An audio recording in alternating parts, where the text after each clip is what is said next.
Hello students and welcome back to Gurukul Tak. I am Rahul Pratap Singh from National Convent School Nagra. Today we are going to start a new chapter from class 9th Moments book titled Weathering the Storm in Arsama written by Harsh Mandir. This is the first part of this chapter. इस chapter को शुरू करने से पहले इसके title को समझ लेते हैं weathering the storm in Arsama. Weathering यहाँ पर मीन करता है to come safely through a difficult time और एक्सपीरियंस, यानी कि कठिन समय या अनुभव में से सही सलामत निकल आना. अब किस टाइप की डिफ़िकल्टी है तो वो है एक स्टॉर्म. स्टॉर्म मीन्स तूफान, और इस चैप्टर में जिस तूफान की बात की जा रही है तो इट्स अ सुपर साइक्लोन. वैसे तो साइक्लोन के बारे में आपने ज्योग्राफी में पढ़ा ही होगा. तो it's a violent wind that moves in a circle, यानी कि ये एक चक्रवात या बवंडर होता है. इस तरह का स्टॉर्म आता है अरसामा में. Arsama is a small town in Odisha. ये एक कोस्टल स्टेट है और बे ऑफ बंगाल की कोस्ट पे लाई करता है. आपने ज्योग्राफी सेक्शन में पढ़ा होगा कि बे ऑफ बंगाल में बहुत सारे साइक्लोन्स आते रहते हैं. वैसा ही एक साइक्लोन अरसामा में भी आता है और प्रशांत नाम का लड़का इस साइक्लोन का सामना करता है और क्या डिफ़िकल्टीज उसे फेस करनी पड़ती है उस स्टॉर्म के वक्त, यही इस चैप्टर में हम पढ़ेंगे. So let's begin with this chapter. We will read the story and I will explain the word meanings and the lessons to you. On 27th October 1999, 7 years after his mother's death, Prashant had gone to the block headquarters of Arsama, a small town in coastal Odisha, some 18 kilometers from his village, to spend the day with a friend. अब ये story कब की है तो 27 अक्टूबर 1999 का दिन है. एक लड़का था जिसका नाम था प्रशांत और उसके मदर की डेथ हुए 7 साल हो चुके थे. वो अरसामा जाता है. अरसामा क्या है तो ये एक छोटा सा शहर है and it is the block headquarters, यानी कि एवरी स्टेट हैज़ डिस्ट्रिक्ट्स और हर एक डिस्ट्रिक्ट में कई ब्लॉक्स होते हैं. ऐसा ही ओडिशा स्टेट में एक डिस्ट्रिक्ट है जगत सिंहपुरा और इसी डिस्ट्रिक्ट में एक ब्लॉक है अरसामा. अरसामा टाउन जो है वो एक ब्लॉक हेडक्वार्टर्स भी है. तो प्रशांत 18 किलोमीटर्स का डिस्टेंस कवर करके अपने गांव से अरसामा जाता है अपने एक दोस्त को मिलने के लिए. In the evening a dark and menacing storm quickly gathered. Menacing means dangerous and harmful. शाम के वक्त अचानक से एक बहुत ही बड़ा और शरारती, बहुत ही डेंजरस और खतरनाक तूफान आ जाता है. Winds beat against the houses with a speed and fury that Prashant had never witnessed before. Fury means extreme strength. बहुत ही ज़्यादा स्ट्रॉन्ग और तेज़ हवाएं चलने लगती हैं और प्रशांत ने ऐसा तूफान पहले कभी नहीं देखा था. Heavy and incessant rain filled the darkness. Ancient trees were uprooted and crashed to the earth. Incessant means unceasing, continuous और non stop. Ancient means old. इतनी ज़्यादा तेज़ हवाएं चल रही थी और नॉन स्टॉप बारिश हो रही थी कि उसकी वजह से जितने भी पुराने पेड़ थे वो टूट कर नीचे गिर रहे थे. They could not withstand. Screams rent the air as people and houses were swiftly washed away. Rent means filled. लोगों के चिल्लाने की आवाज़ें सुनाई दे रही थी क्योंकि इतना बड़ा तूफान आया था और सब लोगों के घर में पानी भर गया था. The angry water swirled into his friend's house neck deep. Swirled means moved और flowed along with a whirling motion. ऐसी तेज तेज ऊंची ऊंची लहरें उठ रही थी कि पानी की जिस से कि ऐसा लग रहा हो कि पानी को गुस्सा आया है. इतनी स्पीड के साथ पानी बह के लोगों के घरों में घुस रहा था मानो जैसे उसे बहुत ही ज़्यादा गुस्सा आया हो. और वैसे ही प्रशांत के दोस्त के घर में भी गार्डन तक, यानी कि उसके गर्दन तक पानी भर गया था.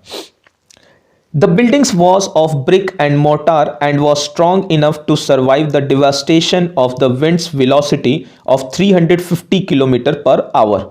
Mortar is a mixture of lime, cement, sand and water used to construct buildings. जब भी बिल्डिंग बनती है तो दो ब्रिक्स को आपस में जोड़ने के लिए जो बीच में पेस्ट दिया जाता है उसे ही मोर्टार कहा जाता है. तो प्रशांत के दोस्त का जो घर था वो पक्का हाउस था, वो ईंटों का बना हुआ था, उसमें सीमेंट लगा हुआ था, इसलिए उसके घर बहुत ही ज्यादा मजबूत थे और इतनी तेज हवाओं का सामना कर पा रहे थे।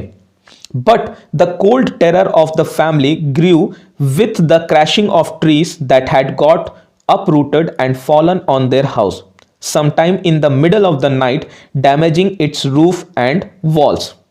Cold terror means बहुत ही ज्यादा डरा हुआ होना। प्रशांत के दोस्त के फैमिली मेंबर्स बहुत ही ज्यादा डर गए थे क्योंकि उनके घर की बिल्डिंग तो सही सलामत थी, लेकिन आसपास के जो पेड़ थे वो उनके छत और दीवार पर गिर गए थे, जिसकी वजह से यहां पे डैमेज हो गया था। The crazed destruction wrought by the cyclone and the surge of the ocean continued for the next 36 hours. Although wind speeds had reduced somewhat by the next morning. Crazed means maddening, इतना ज़्यादा कि पागल कर देने वाला। Wrought means produced as a result of something, किसी चीज़ का नतीजा। Surge means gush, the force that is applied on something. ये जो तूफान था, ये जो सुपर साइक्लोन था, इससे इतनी ज़्यादा डिस्ट्रक्शन और डिवास्टेशन हो रही थी कि ओशन का जो पानी था वो बहुत ही ज़्यादा तेज़ी से शहरों में आ रहा था और ये जो तूफान है ये पूरे 36 आवर्स तक चला।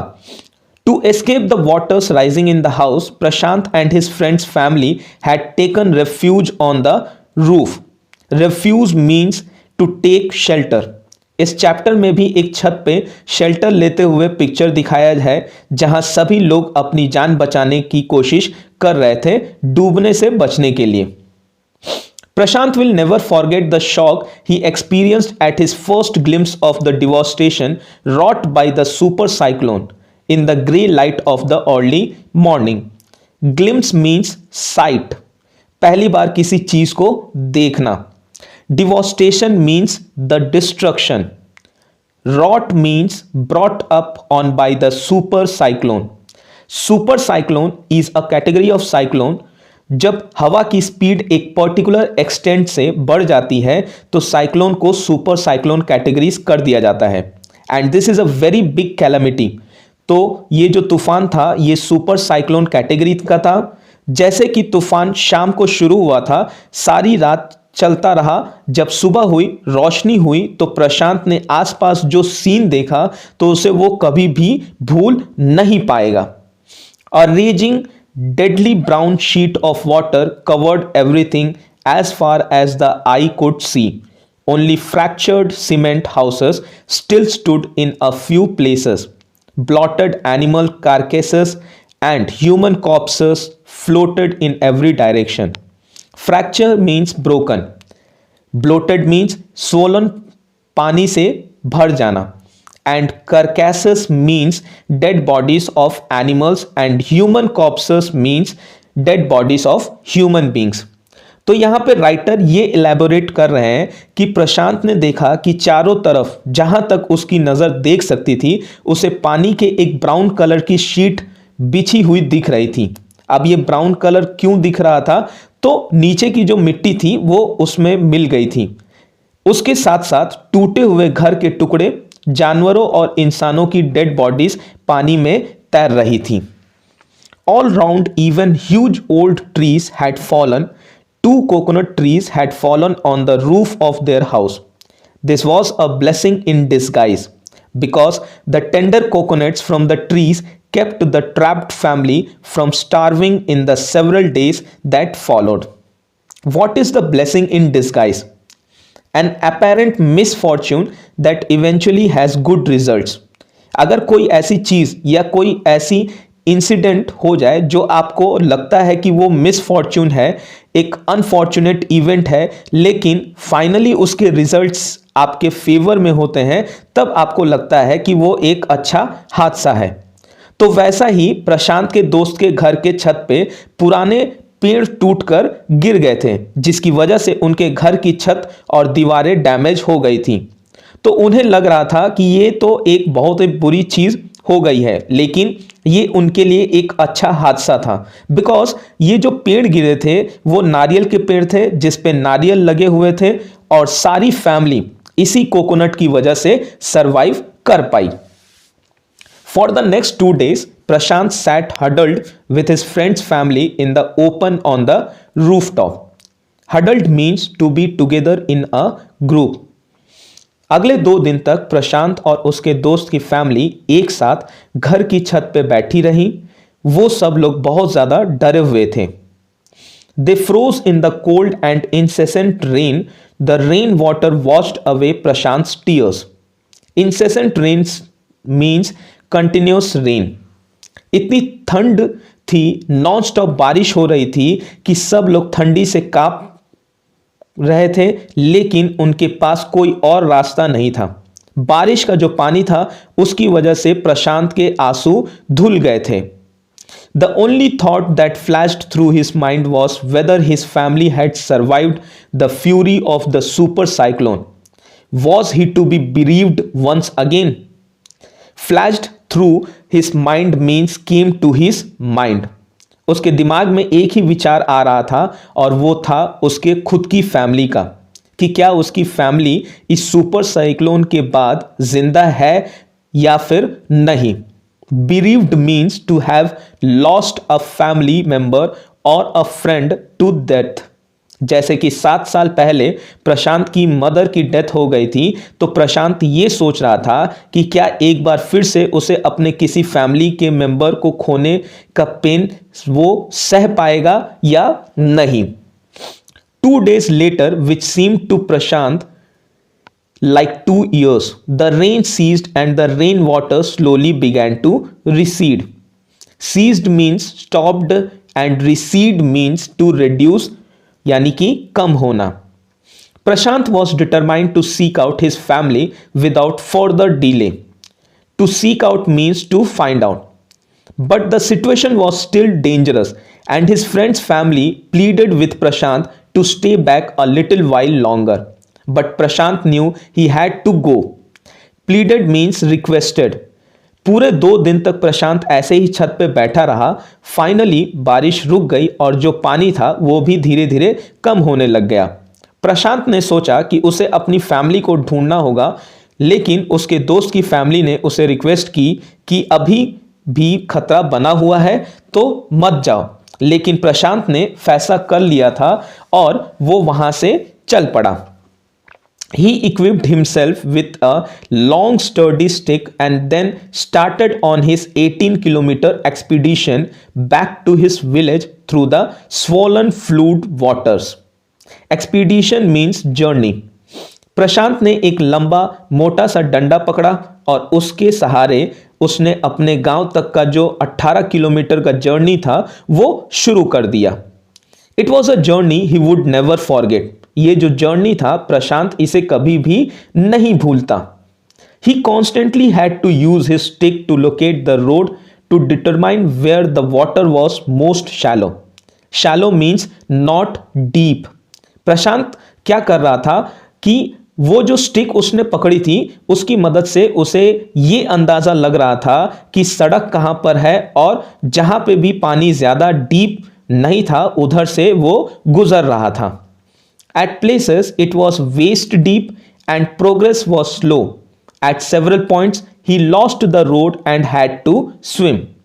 After some distance he was relieved to find 2 friends of his uncle who were also returning to their village. They decided to move ahead together. जब प्रशांत 18 किलोमीटर का वो सफर तय कर रहा था तो कई कई जगहों पे बहुत ज्यादा पानी था, जिसके कारण उसे धीरे धीरे निकलना पड़ रहा था, और कई जगहों पे उसे सड़क ही नहीं मिली, जिसके कारण उसे पानी में तैरना भी पड़ा।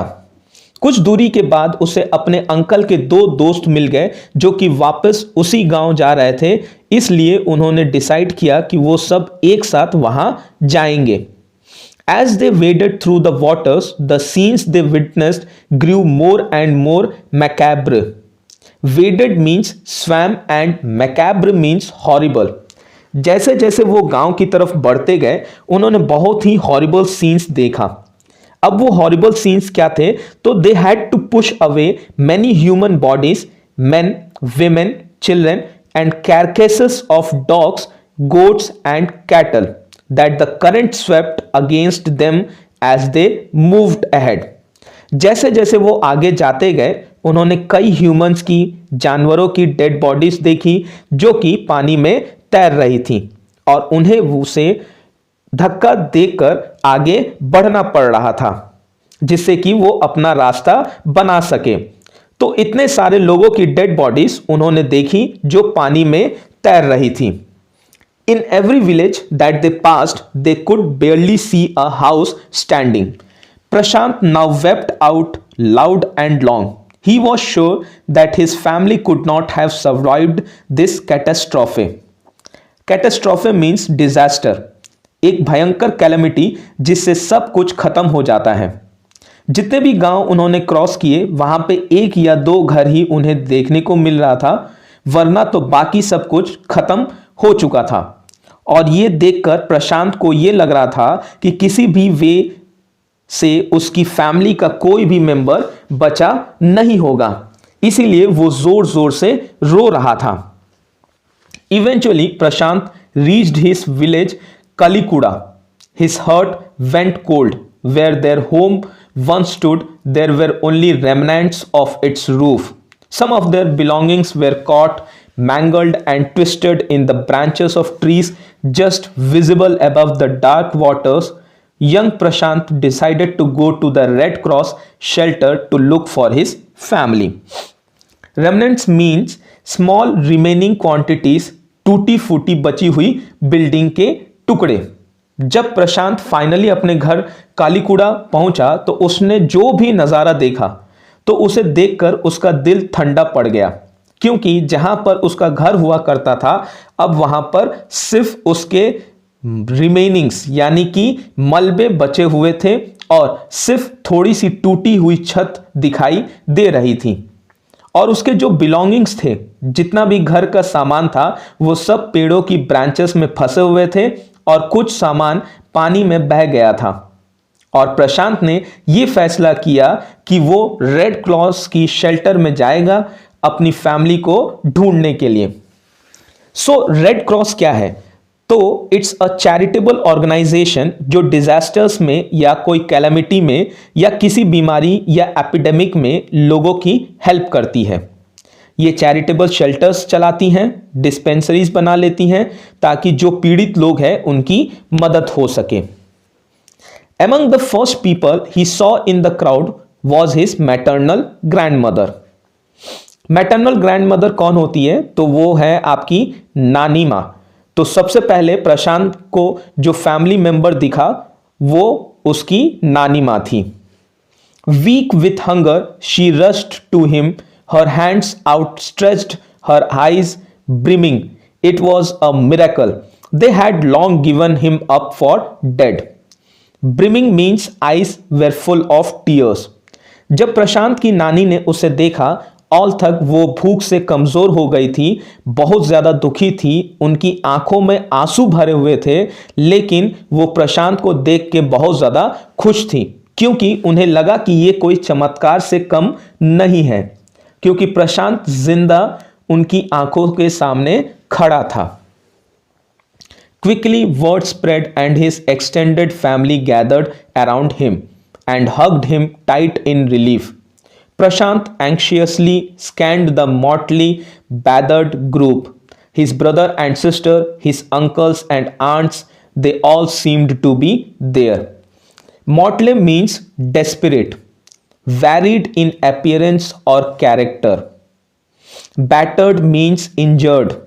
जब सब लोगों को पता लगा कि प्रशांत जिंदा है और वो बच के वापस आ गया है तो सब लोग उसके आसपास इकट्ठा हो गए, उसे हग करने लगे और प्रशांत ने सब लोगों को देखा। सब लोग बहुत ज़्यादा दुखी थे, सबकी शक्ल सूरत बहुत ही अलग अलग थी क्योंकि वो सब इतने बड़े तूफान का सामना करके आए थे। प्रशांत ने देखा कि उसके आसपास उसके बहन भाई हैं, उसके अंकल आंट्स, सब लोग वहां पे थे। तो फाइनली प्रशांत को तसल्ली हो गई कि उसकी फैमिली मेंबर्स सही सलामत थी। With this we come to an end of this part of this chapter. बाकी की स्टोरी हम कंटिन्यू करेंगे नेक्स्ट पार्ट में। So thank you for watching this video. I hope you like this video and it is useful to you. बहुत सारी और भी videos के लिए और इस वीडियो की नेक्स्ट पार्ट के लिए do subscribe my channel Gurukul तक। So with this is Rahul Pratap Singh signing off, and till we meet next, take care and goodbye.